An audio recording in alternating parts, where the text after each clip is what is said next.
नमस्कार साथियों, आप सभी का स्वागत है हमारे YouTube channel Birsa classes online में। आज 5 जून 2020 और आज के मोस्ट करंट अफेयर प्रश्नों को डिस्कस करेंगे। तो चलिए शुरुआत करते हैं। कल हमने एक प्रश्न पूछा था, WHO द्वारा विश्व पाचन स्वास्थ्य दिवस कब मनाया जाता है। तो 29 मई को WHO द्वारा विश्व पाचन स्वास्थ्य दिवस मनाया जाता है। ललिता चौहान, अनिल हरवाल और रंजना अचाले, इन लोगों ने वीडियो के अंत में जो प्रश्न पूछा था उसका उत्तर कमेंट बॉक्स में दिया है। और आप भी चाहते हैं आप भी दे सकते हैं इसका उत्तर कमेंट बॉक्स में। इस प्रकार से जो प्रश्न वीडियो के अंत में पूछा जा सकता है उसका उत्तर कमेंट बॉक्स में दीजिए। तो उससे पहले आप एक निवेदन है, आप इस यूट्यूब चैनल पर नए हो तो इस चैनल को सब्सक्राइब करिएगा और बेल आइकन को प्रेस करिएगा, जिससे आने वाली वीडियो का नोटिफिकेशन मिल सके। और एक और जानकारी दूंगा साथियों, आज व्यापम ने अपना विभिन्न परीक्षाओं का कार्यक्रम लॉन्च किया, जिसमें आप जेल प्रहरी की परीक्षा 24 अक्टूबर 2020 को संभावित है। आप इस हिसाब से तैयारी कर सकते हैं। आपके पास 6 माह बहुत है समय, आराम से तैयारी कर सकते हैं। और इसका वीडियो भी क्या क्या पूछा है इसका मैंने वीडियो बना दिया है, आप वीडियो में यूट्यूब पर जाके देख सकते हैं। तो चलिए पहले प्रश्न की ओर बढ़ते हैं। ट्विटर ने अपने बोर्ड का नया अध्यक्ष किसे नियुक्त किया गया है। सुंदर पिचे, सत्या नडेला, पैट्रिक पिचेट और राजीव सूरी। तो पैट्रिक पिचेट को ट्विटर ने अपने बोर्ड का नया अध्यक्ष चुन लिया है। और सुंदर पिचे कौन है? ये गूगल के CEO है। और सत्या नडेला माइक्रोसॉफ्ट के CEO है। और राजीव सूरी नोकिया के CEO है। तो इस प्रकार से आप यह भी देख सकते हैं। ये जानकारी का रजिस्टर में नोट कर लीजिएगा, इसके आपको बहुत काम आएगा। तब ये ट्विटर के बारे में डिटेल में और देख लेते हैं हम लोग। तो ट्विटर ने अपने गूगल के पूर्व मुख्य वित्तीय अधिकारी कौन पैट्रिक पिचेट को बोर्ड का नया अध्यक्ष नियुक्त किया है। और वह अमित कोरस्टानी की जगह लेंगे। पिचेट 2017 में ट्विटर के निर्देशक मंडल में शामिल हुए थे। 2018 के अंत में एक प्रमुख स्वतंत्र निर्देशक बने थे। इससे पहले वे 2008 से 2015 तक गूगल के CFO के रूप में काम किया है। और यह ट्विटर के इतिहास में पहला मौका है जब कोई बाहरी व्यक्ति इसकी अध्यक्षता करेगा। चलिए अब दूसरे प्रश्न की ओर बढ़ते हैं। केंद्रीय कैबिनेट ने 3 जून को कोलकाता बंदरगाह का नया नाम क्या रखा? अटल बिहारी वाजपेयी, श्यामा प्रसाद मुखर्जी, BR अम्बेडकर, सुभाष चंद्र बोस। तो श्यामा प्रसाद जी मुखर्जी के नाम पर जो कोलकाता बंदरगाह है उनके नाम पर रखा गया कैबिनेट के द्वारा। डिटेल में देखते हैं हम लोग। तो फरवरी में कोलकाता पोर्ट स्टेट की 150वीं वर्षगांठ पर उस मौके पर प्रधानमंत्री मोदी जी ने पोर्ट ट्रस्ट का नाम श्यामा प्रसाद मुखर्जी के नाम पर रखने का ऐलान किया था। अब 3 जून को इसे कैबिनेट में मंजूरी मिली है। श्यामा प्रसाद जी मुखर्जी कौन थे? जवाहरलाल नेहरू की सरकार में ये मंत्री भी थे। बाद में इन्होंने जनसंघ की स्थापना की थी।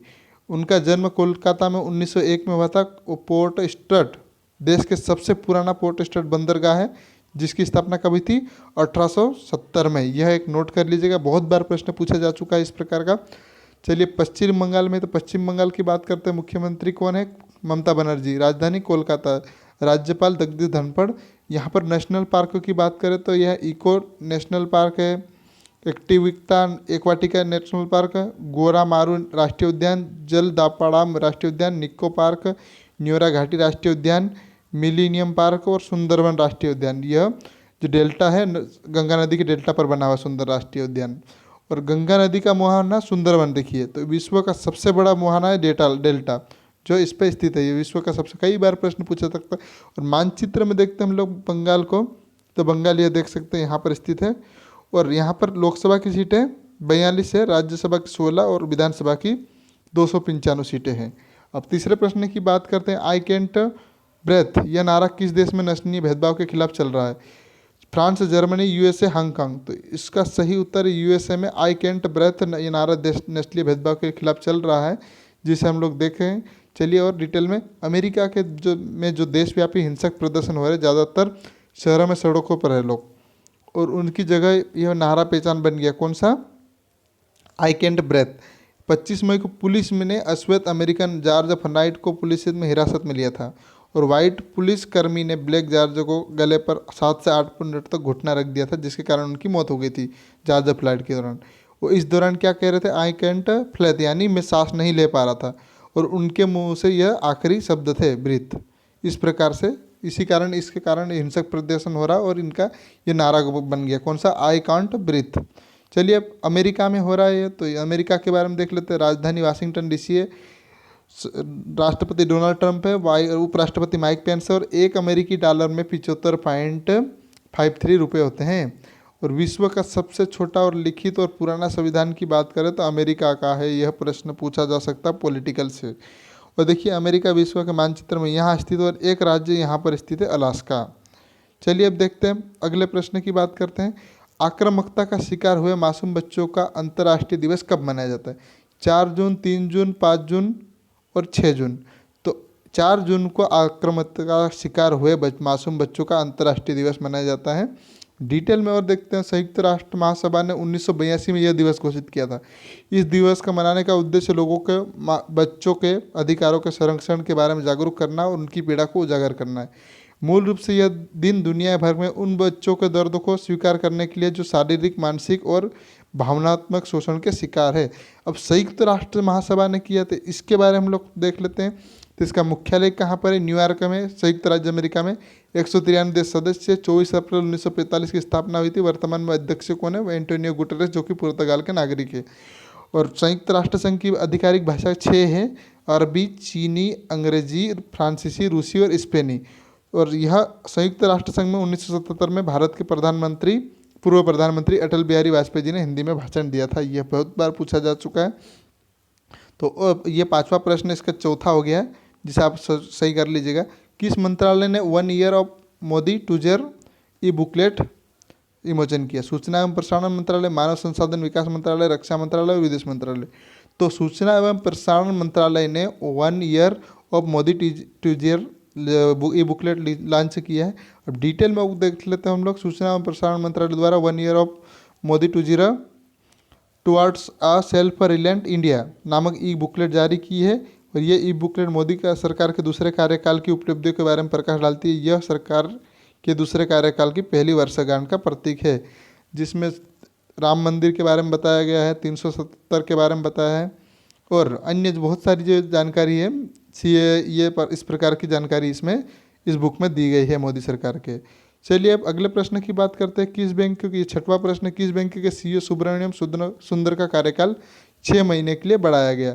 तो जो Canara bank, Vijaya bank, Lakshmi Vilas bank और सिंडिकेट बैंक। तो लक्ष्मी बैंक के जो सीईओ है सुब्रमण्यम सुंदर का कार्यकाल 6 महीने के लिए बढ़ाया गया। डिटेल में हम लोग देखते हैं। तो ये लक्ष्मी बैंक के प्रबंध निदेशक और मुख्य कार्यकारी अधिकारी कौन है? सुब्रमण्यम सुंदर का कार्यकाल भारतीय रिजर्व बैंक की मंजूरी मिलने के बाद बढ़ा दिया गया है। उनके कार्यकाल को 6 महीने की अवधि यानी 30 नवंबर तक के लिए बढ़ाया है। और लक्ष्मी विलास बैंक के एमडी और सीईओ का वर्तमान रूप में जो क्या है, दूसरी बार कार्यकाल बढ़ाया गया है। इससे पहले भी इनका कार्यकाल बढ़ा चुका है। अब आरबीआई ने मंजूरी दी। तो आरबीआई के 25वें गवर्नर कौन है? शक्तिकांत दास। मुख्यालय नई दिल्ली। स्थापना कब हुई थी? 1 अप्रैल 1945 में, 35 में स्थापित हुई थी, जो कोलकाता में हुई थी। इससे पहले 1 अप्रैल 1935 का आरबीआई की स्थापना हुई थी, कोलकाता में हुई थी। चलिए 7वें प्रश्न की बात करते हैं। किस मिशन के तहत केंद्र सरकार ने नागरिकों के कौशल मानचित्रण के लिए स्वदेश योजना शुरू की है? स्वदेश योजना समुद्र मिशन, सागर मिशन, जय भारत मिशन, वंदे भारत मिशन। तो वंदे भारत मिशन के तहत स्वदेश योजना शुरू की है केंद्र सरकार ने। डिटेल में हम लोग देख लेते हैं हम लोग। तो भारत सरकार ने वंदे भारत मिशन के तहत विदेश से लौटने वाले भारतीय नागरिकों का कौशल मानचित्रण करने के लिए एक नई पहल स्वदेश skilled workers arrivals database for employment support शुरू की है। तो इस पहल का लक्ष्य भारतीय और विदेशी कंपनियों की मांग को समझने और इसे पूरा करने के लिए कौशल और अनुभव के आधार पर योग्य नागरिकों को डेटाबेस तैयार करना है। यह कौशल विकास और उद्यमिता मंत्रालय, नागरिक उड्डयन मंत्रालय, विदेश मंत्रालय का संयुक्त पहल है। विदेशी से लौटने वाले नागरिकों को आवश्यक विवरण एकत्र करने के लिए ऑनलाइन फॉर्म तैयार किया गया। तो जो कौशल विकास और उद्यमिता मंत्री कौन है? महेंद्र नाथ पांडे। और नागरिक उड्डयन और राज्य मंत्री कौन है? हरदीप सिंह पुरी। और विदेश मंत्री सुब्रमण्यम शंकर यानी एस जयशंकर जी है। यह एक रजिस्टर में नोट कर लीजिएगा। अब आज का आखिरी प्रश्न है, जिसका उत्तर कमेंट बॉक्स में देना आपको। सॉरी, इसका प्रश्न क्या है आज जोड़ नहीं पाया, माफ़ी चाहूँगा, कल से और देंगे। तो इसको भी धन्यवाद। जय हिंद, जय भारत। वीडियो को देखने के लिए और चैनल को सब्सक्राइब जरूर करें, हमारे चैनल बिरसा क्लासेस ऑनलाइन में। चलिए वीडियो को यहीं समाप्त करते हैं। जय हिंद, जय भारत।